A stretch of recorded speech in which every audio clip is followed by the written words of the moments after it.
Assalamualaikum warahmatullahi wabarakatuh. My name is Muhammad Akil Musafar from the Islamic University of Al-Uddin Makassar, majoring in English education. For this video, I will discuss about assignment 7, written discourse analysis. Okay, for the first question, answer the following question in English to the best of your knowledge in reading. The first one is, what do you know of written discourse analysis? Display your answer in detail and give example.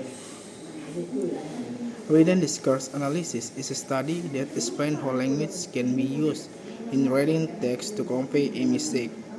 As discourse analysis focuses on how the structure, word choice, and writing style all work together to create meaning that can be understood.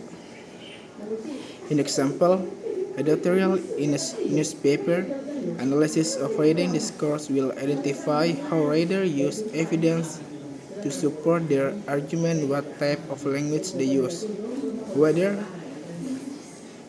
formal or informal, and how they organize editorial structure, including introduction, body, and conclusion. Okay, next question is, is it important to carry out writing discourse analysis? Why? Explain your answer in detail and give example.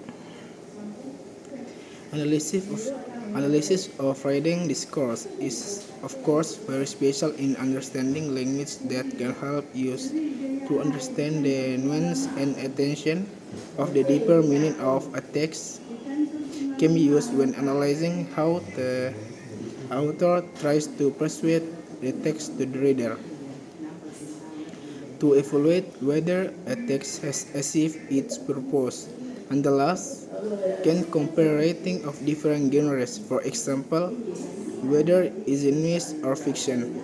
Example, when we examine an advertisement, writing discourse analysis can help us understand how advertisers use language to make their products more attractive and convince consumers to buy those products. Okay, the next question is, are the approaches used in speaking discourse and writing discourse the same or different? Explain your answer in detail. Oral discourse is usually more spontaneous or unstructured, while written discourse, on other hand, is more plain and structured. Oral discourse also has less formal structure compared to written discourse, which is more organized. Meanwhile, oral discourse also usually use nonverbal features such as intonation and gesture to convey meaning, while written discourse does not use this. While the similarity between the two is that both types of discourse analysis are both interested in how language is used to achieve certain goals. Okay, the next question is, what do you think of Keike methodology in carrying out writing discourse analysis? Do you agree with it? Microanalysis of writing discourse focus on small details of a text, such as the use of linking words, cohesion, and coherence.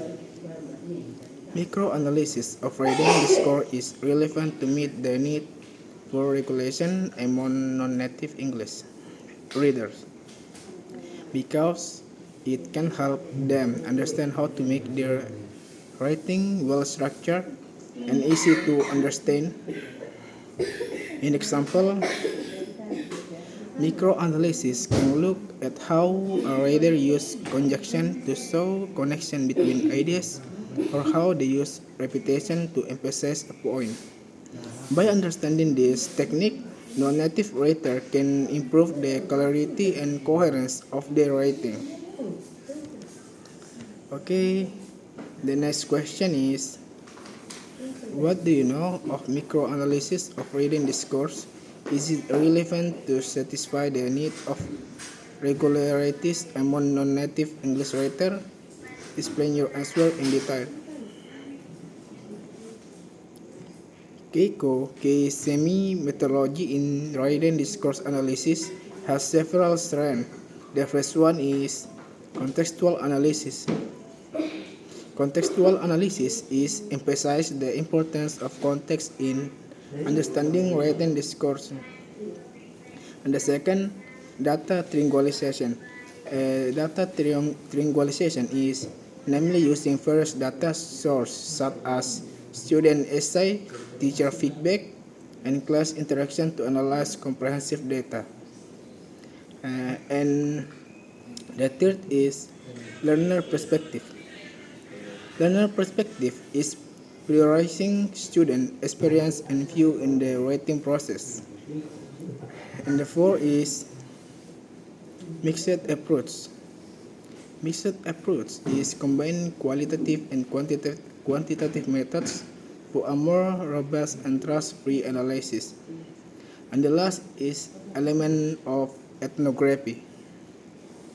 Elements of ethnography is integrating participant observation and interview for more detailed and in-depth insight. Thus, I agree with Keiko approach because it can provide a deeper and more detailed analysis, but unfortunately, this method requires quite a long time to analyze and also requires a lot of resources. That's all for discussion. Assalamualaikum warahmatullahi wabarakatuh.